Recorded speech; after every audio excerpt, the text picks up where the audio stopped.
Well, everyone, we come to the end of Season 2 of The Mandalorian, and wow, what an episode we have to discuss. I have geek tears, I am completely hyped out of my mind, and I'm sure many of you guys are as well, as we are going to be talking about all the full spoilers in this discussion, this review for Season 2, Episode 8, The Rescue, Chapter 16. My God, what an episode it was. This one was directed by Peyton Reed, which thankfully I didn't like his first directed episode. I thought it was fine. It was easily the weakest episode of the season, but man, oh man, Peyton Reed came to direct the hell out of this episode. I am out of my mind, holy crap. Oh my God, so much great stuff happens again. This is a full spoiler review, guys. If you're here and you haven't watched the episode yet, be warned. Because Luke motherfucking Skywalker showed up! Oh my God! Holy crap, so much happened this episode, guys. There's so much to discuss. So make sure, guys, to hit that like and subscribe. And if you guys know that this is the way, if the Force is with you, then this is the channel for you. So hit that like and subscribe button, because even though The Mandalorian's over, we got next year The Mandalorian. We got The Bad Batch coming soon. We got WandaVision. We got Winter Soldier and The Falcon. And even more Star Wars series that have already been announced that we will be seeing very soon. And I can't wait to discuss all that down below in the comment section with you guys. So make sure, again, hit that like and subscribe button, as well as comment down below and let me know your guys' thoughts on this episode and in general the whole entire season. What was your favorite episode of the season? And, well, let's just have fun talking about it. Overall, guys, I love this episode. I thought it was fantastic. Is it my favorite episode of the season? I still might go that the Ahsoka Tano one was my favorite, or even the Boba Fett coming in to come and play, the tragedy episode. But I think this might be, I don't know, I'm evening out between those three, because this episode was fantastic, bar none. Top to bottom, I loved every part of this episode, and especially from when it opens up. We see Boba Fett, we see Mando, they're rallying up the team, they're chasing off the clone engineer, which was very interesting because they needed him to see kind of how the ship was interacting. It was nice to get him back on board. They got that. And Boba Fett just, I will never get, I'm always geeking out when I see Slave One just flying around, because that's something I've always wanted to see as a kid. I wanted to see Boba Fett being a badass, and Tamara Morrison just kills it in that role, and him just flying around, pew, pew, pew, pew, pew, pew. Awesome. They get the clone engineer. They kind of have this discussion of where they're going to go about it, but of course they would need backup, so they go and pick up Bo-Katan and of course Sasha Banks, Mandalorian as well. They have some cool interactions between them, and I really like the interaction between Boba Fett and Bo-Katan in that scene, especially Sasha Banks, kind of the disrespect that they all have for each other. But I love that and the way that they were able to truly handle it. And again, Bo-Katan just coming in and pretty much Mando telling her, hey, you can have whatever you want. I just want the kid. And she understands that. And I love that, because that's something that we knew that she wanted. I was really happy to see them bring back Katie Sackhoff for one more episode. I almost thought they were going to go get Ahsoka or maybe contact her, but it didn't happen. And for good reason, we understand why it didn't happen, because there's another freaking Jedi in this episode that we'll get to. And I didn't think it was going to be Luke. A lot of people had thoughts that it was probably going to be Luke. I know some people thought it was going to be Mace Windu. I knew some people thought it was going to be Ezra Bridger. I didn't think it was going to be Ezra. Ezra will make his appearance in that Ahsoka show 100%. And Mace Windu, I don't believe that he's alive, but again, I could be wrong. Luke Skywalker coming into play, though, I was very shocked, and also very shocked to see that it wasn't just a new Jedi or Cal, for instance. So this, opens the doors for where, these other characters currently are in the world, and also opens the doors for so much more that, Luke Skywalker's in the show, but I'm jumping ahead way too much. Of course, they get Bo-Katan. They're attacking the ship. They have this great maneuver where they're like, hey, we will fly this ship inbound, and you guys just pretend to shoot at us. And, I was a little sad Boba Fett didn't go with them, but God, the female squad that they had together, they got Fennec, Cara Dune, Sasha Banks is Mandalorian, sorry, I don't know your name, and of course, Bo-Katan, all flying in with Mando. They're the distraction. They're going ahead. Mando's job is to go and get rid of the Dark Troopers, and as well save the child while they are causing the distraction. That's exactly what's going to happen. There's a lot of great action. It was just so badass seeing them come off that ship and just start firing at one another. I loved it. I was just sitting there geeking out, jumping out of my seat. And of course you see Mando, he's sneaking around, he's tiptoeing in his Jordans, and of course he gets down to where the Dark Troopers are and he starts getting so mad. And those Dark Troopers are they are no joke. tearing open that door. One comes out and he has to face just one. He misses his salvo. The fire doesn't do anything. This guy's just straight up punching his head. I'm sure dang Pedro Pascal must have gotten a freaking concussion after this episode if he got punched that many times. But of course, Mando ends up defeating him with the Beskar spear, just stabbing it right through the middle of the neck and killing him, and then hitting the thing and flying them all away. And for a second I thought, there's no way they're all dead. That was way too easy. And a lot of us kind of remember, well, they're droids. They can survive in the atmosphere, and that's exactly what they do. But going forward, of course, they get to the bridge, and Moff Gideon is not there. And in that instance, my heart sank, because I'm like, okay, so the Darksaber's the thing, and obviously, Moff Gideon's probably with the child. Mando opens the door, he's holding the freaking Darksaber right over his head, and I'm like, this show's very unpredictable for me. Like, this is a show that every single week I have no idea what's gonna happen. And I definitely didn't know what was going to happen in this instance because he's holding the freaking Darksaber over his head. I'm like, could they kill the child in this episode? I hope to God not. I mean, my heart would shatter.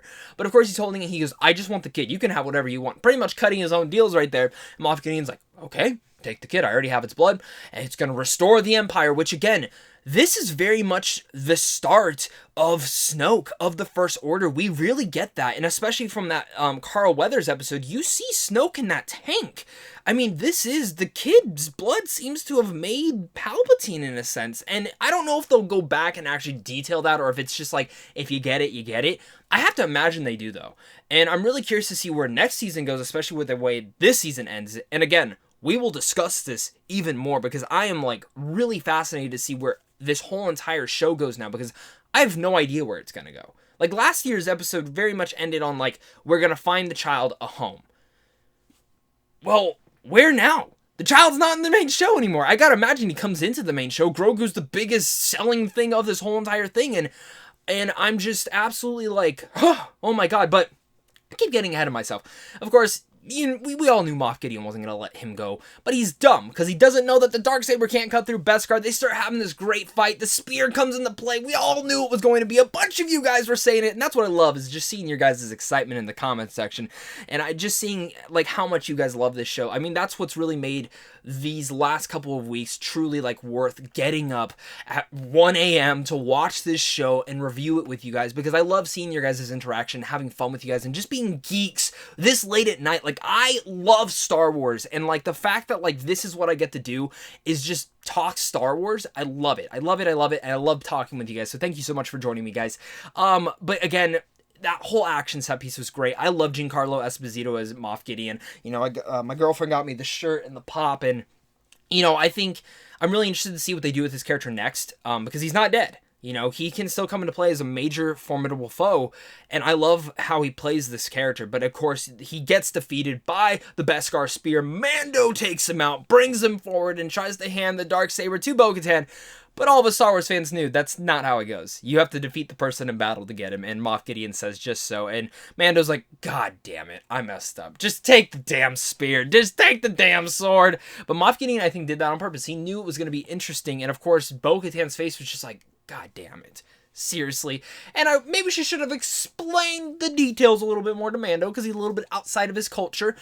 But still, all of a sudden you see things start flying in, you're like, yeah, those are the Dark Troopers, and Moff Gideon's like, oh yeah, it is the Dark Troopers, and they're sitting there waiting for where this could possibly go, and goddamn, they start showing up. The intensity ramping up of them breaking down the door, sitting there, and you're like, oh my god, like, Mando, whip out that Darksaber, someone get one of the Beskar spears, let's get this going, like, let's get prepared. But they didn't need to. Because then they say, incoming X-Wing, and they're like, oh my god, only one X-Wing? And if it was multiple ones, I would have been like, oh, it's probably from the ones from earlier, but then only one X-Wing showed up. And I saw it, and I'm like, they're doing Luke Skywalker. There's no freaking way they're doing Luke Skywalker, but they are. Now, in this whole instance, as the Dark Troopers are going back to face him, Moff Gideon does turn around and shoot up Sasha Banks' Mandalorian. Now, maybe I didn't notice if she was standing up or if she actually like died in that mission. Someone please correct me down below in the comment section. I was so awe-inspired of seeing R2-D2 and Luke Skywalker in this episode. I was just flipping out the whole time. But that sucks if she did, because I really did like how Sasha Banks played that character. But of course, Moff Gideon gets knocked out. I thought he was going to kill himself. I was like, oh my god, this is the end of Giancarlo Esposito. It wasn't. And again, that whole episode kind of just plays out. Giancarlo Esposito, knocked out. They have him in custody. And of course, we watch the Dark Troopers just completely get annihilated by a green lightsaber. And again, on the CTV, I'm like, alright, is that Ahsoka? And then I see only one lightsaber. I'm like, okay, it's not Ahsoka, so it's gotta be Luke, right? Or a brand new character. Like, it's not Ezra, it's not Mace Windu. And of course, as he's fighting, I see the green lightsaber. I'm like, it's Luke Skywalker. It's Luke Skywalker. And I gotta be, come on, I wasn't the only one that's jumped up out of my side. I was like sitting back, leaning my back, drinking my water, having a blast. And then I see that, and I'm like, Luke Skywalker. Oh my god. And I just absolutely, like, flipped out. Like, oh my god. Like, the green lightsaber and the lightsaber, and then I saw the glove, and I'm like, there's no way this isn't Luke. There's no way. He's just killing these Dark Troopers. And I'm sitting there waiting. I'm like, okay, who's playing him? Who's playing Luke Skywalker? Is it Sebastian Stan? Nope. It's Mark Hamill. Mark Hamill's playing this with the DCGI, which looked really good. There was one up-close shot that it looked a little iffy, like a little iffy, but again, I can suspend that disbelief because I'm a giant Star Wars fan and I was just geeking out. And that makes me interested to see if they keep using him. If he's in the show even more in season 3, I have to imagine they don't just let the child and Luke leave the show. I mean, you don't just do that and tease the hell out of me, because now I want to know that. I want to know where Luke went. I want to know where the child went. I want more of that journey now. And the Mando, I mean, literally, the original trilogy and the Mandalorian are, like, absolutely connected now. And now probably being able to see Luke's journey after the Mandalorian, or after Return of the Jedi in between Force Awakens, is huge. And it also makes me worried, like, please tell me Kylo Ren didn't freaking kill the child. Like, please tell me this. Like, I love Kylo Ren, but please tell me that, because that would absolutely make me hate his character. Like, 100%. And I know there's already people who already do, but it's huge. And it even got bigger when R2-D2 came in and was like, I was like, oh my god, it's R2-D2, I'm freaking out, oh my god. But, you know, my heart broke. I was absolutely in tears when Mando had to say goodbye to the child. And again, it's not a goodbye. And he took his mask off for the child so the child could see it. When he put his hand up to his mask, I said, oh my god, he's going to take his mask off. And Pedro's face, his facial emotions, the disappointment, the sadness in his face was absolutely everything in that moment. And it's some of the best that I've seen in a show this year. This is my favorite show of the year, like 100%. Again, you can count that to nostalgia, you can count that to whatever it is. It's the most exciting show I've watched all year long. And I've seen some excellent TV, but like The Mandalorian Season 2 just absolutely killed every single aspect of it. And I loved that final moment, that final goodbye. What we know, it's not a final goodbye, and we know that there is another season coming Christmas next year. And I'm so excited to see what Jon Favreau and Dave Filoni bring out next, because I think this show is, bar none, some of the best Star Wars has ever been.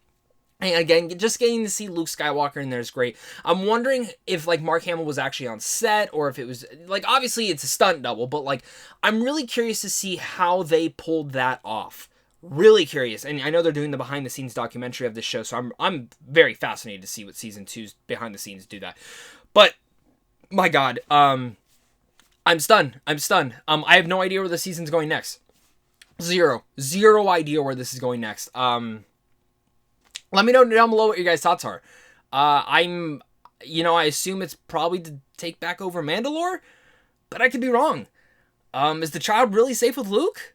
I mean, we know Luke survives till at least The Last Jedi in this continuity, but where does it go from there? It's going to be very interesting, to say the least, and I'm really excited. Hands off to Peyton Reed, hands off to everyone involved with this show. They just did a fantastic job. I, again, loved this, loved this season, and this episode was a great conclusion. So overall, what I love to do is kind of give my full season review at the end of the episodes, and just like last season, I gave last season around an A- and A. I'm going to give this season an A+. I think this season was perfect. There was not one bit of me that didn't love this season. I loved every episode besides one. There was one episode I didn't love. I liked it, but I didn't love it, and that was the first Peyton Reed one, which was the second episode. And I still liked it. It was fun. And on a rewatch, it'll be like, oh, this is a fun little Star Wars journey. But every other episode, like, had me standing up, clapping, freaking out, geeking out. And, nostalgic or not, it was just a fantastic whole entire season, and I cannot wait to see what they do with season 3. Like, I have no idea where they are taking this show. Like, last season, I kind of had a jump to where season 2 could go. This season, I have no idea, and I'm so excited to go on this journey with you guys once again. So thank you so much for joining me on the Mandalorian reviews. I will see you guys when WandaVision comes out. I'll still keep doing movies, TV, all sorts of reviews like that on this channel on a daily basis. I do have a Wonder Woman 2 review up, Wonder Woman 1984, if you guys want to go check that out, as well as a Soul movie review. Both those are coming out Christmas Day. Thank you so much for tuning in, guys. This is truly the way. May the Force be with you all. I cannot wait to see you guys again, and make sure to comment down below and let me know your guys' thoughts on The Mandalorian Season 2 as well as this episode. Hit that like and subscribe button, and of course, until next time, stay classy, and may the Force be with us all. I didn't know there was an end credit scene. Someone texted me right after I got done filming the first part of this video, so of course, the Book of Boba Fett, holy shit, coming 2021, so expect me to be reviewing that. I'm freaking out. We knew there was a Boba Fett show coming, and I was surprised when they didn't announce it at the Disney investor meeting, but now we know it's here, and I'm like freaking out, and oh my god, let me know down below what your guys' thoughts as well. Oh my god, it's great to be a Star Wars. Enjoy it, guys. The end credit scene. Holy crap. That was just very satisfying, and I'm gonna go cry now.